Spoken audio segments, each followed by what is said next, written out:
Hi guys, Ian here, and what if I told you that there's an IEM that looks like it's staring into your soul while delivering sound quality that punches way above its price point? Well, this is the TRN Medusa, a $40 single dynamic driver IEM with a 12mm DLC diaphragm, a polarizing jellyfish-inspired design, and a frequency response that takes the Hammond target and adds its own spicy twist. I've got my measuring rig ready, my reference tracks queued up, and yes, I'm still slightly unnerved by how much this looks like an actual eyeball. Let's find out if the Medusa is worth your hard-earned cash or is just another budget IEM that should stay buried at the bottom of the sea. First, let's begin with the price. Well, the Medusa sits comfortably below the ultra-competitive sub $50 price point, and you're looking at about $50 depending on where you shop. But I'll leave an unaffiliated link down in the description below for you guys to go check it out. And at this price point, TRN is throwing down the gauntlet against heavy hitters like the Moondrop Chew, the CCA CRA, and their own sibling, the TRN Conch.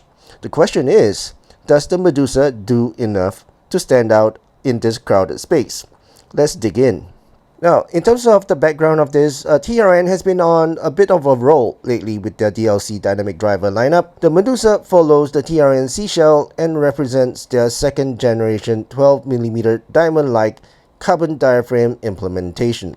DLC drivers are known for their excellent rigidity to mass ratio, which theoretically translates to faster transient response and lower distortion. TRN has paired this driver with a triple chamber acoustic design and a patented airflow balance system. Translation? Well, they are just actually trying with this one. This isn't just another cookie cutter budget IEM. Alright, so let me just run through the specs real quick on this IEM. We are working with a 12mm second generation DLC dynamic driver IEM. Frequency range is 20 to 20,000 Hz. Impedance is 30 ohms and the sensitivity is 108. Connector is a 0.78mm 2-pin connector. Each earpiece weighs at about 5.1 grams, making these one of the lightest IEMs I've tried. The included cable is a 4-core copper-silver hybrid cable with interchangeable termination. You get the 3.5 and 4.4 balance termination all in that box, and that's genuinely impressive at this price point. So speaking of accessories, TRN absolutely nailed it. You get that modular cable I mentioned with all that 3 termination options. For ear tips, you get 3 sets of TRN's T-tips, 3 sets of standard TRN tips, and a pair of memory foam tips. The included carrying case is actually pretty good with a soft interior lining. You also get your standard documentations and warranty card. And this is a comprehensive package that puts some $100 IEMs to shame. No complaints here whatsoever. Now let's talk about the design and build quality, and let's address the elephant in the room, or should I say jellyfish in the room, the design. TRN says that it's inspired by jellyfish, but let's be honest, it looks like an eyeball. The clear plastic shell with that intricately painted driver visible underneath creates that staring effect that's either really cool or deeply unsettling depending on your perspective. Build quality is where things get controversial.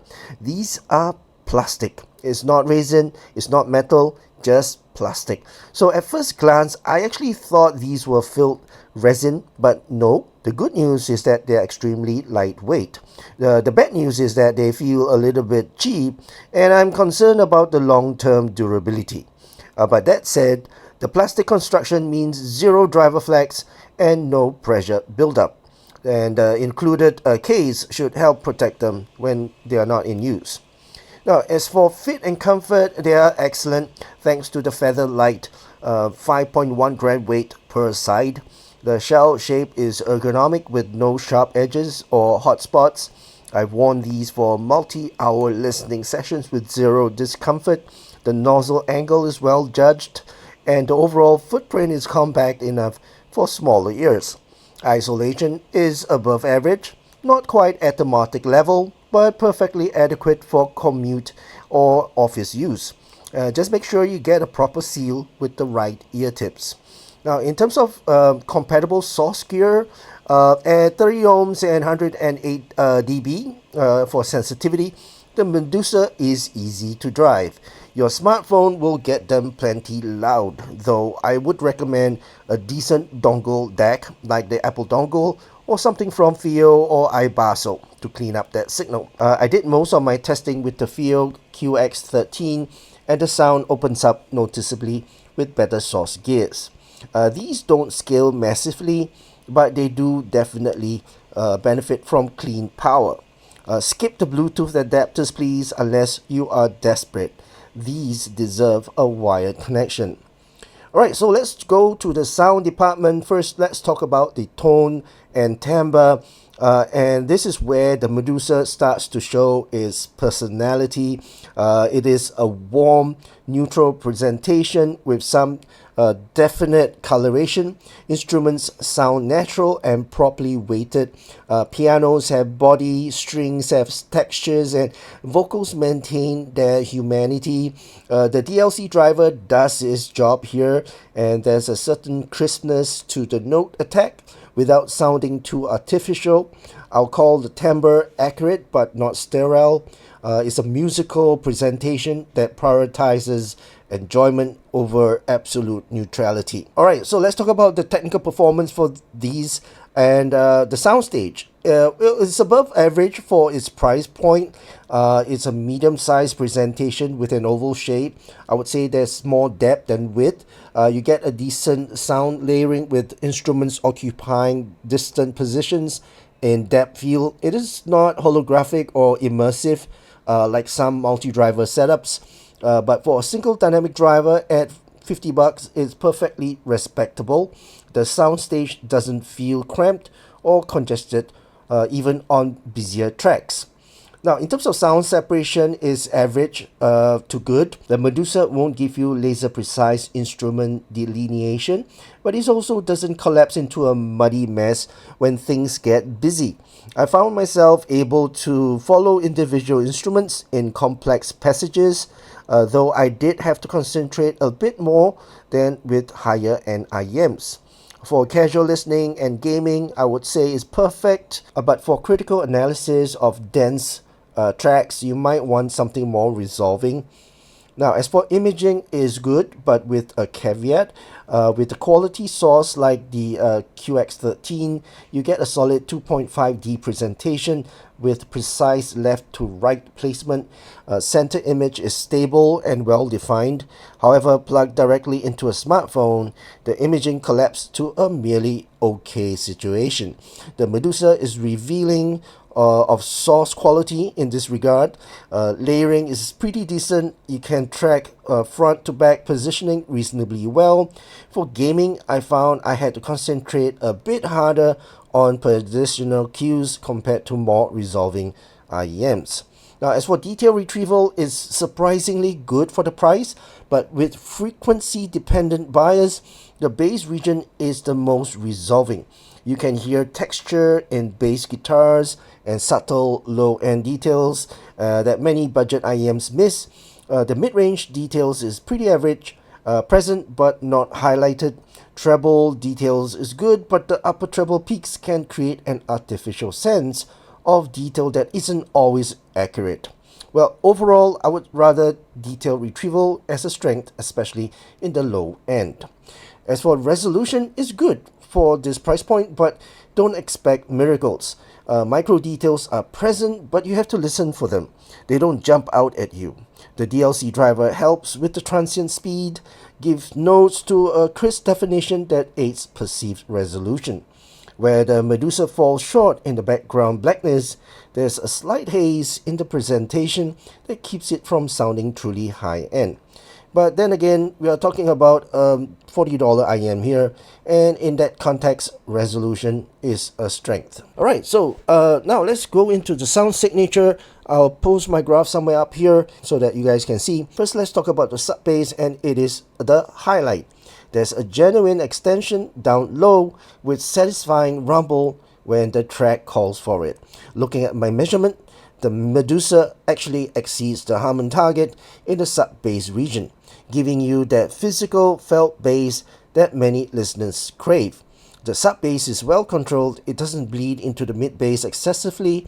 Electronic music, hip-hop, and orchestral pieces with deep bass content all sound engaging and impactful. This is elevated sub-bass done right. Now, as for mid-bass, it follows the same elevated trend with excellent punch and slam. Now, I would say kick drums have impact, bass guitars have body, and overall presentation is engaging and rhythmic. The mid-bass emphasis adds warmth and prevents the Medusa from sounding thin or clinical. Speed is impressive. Double kick patterns in metal tracks stay articulate and don't turn into a mush.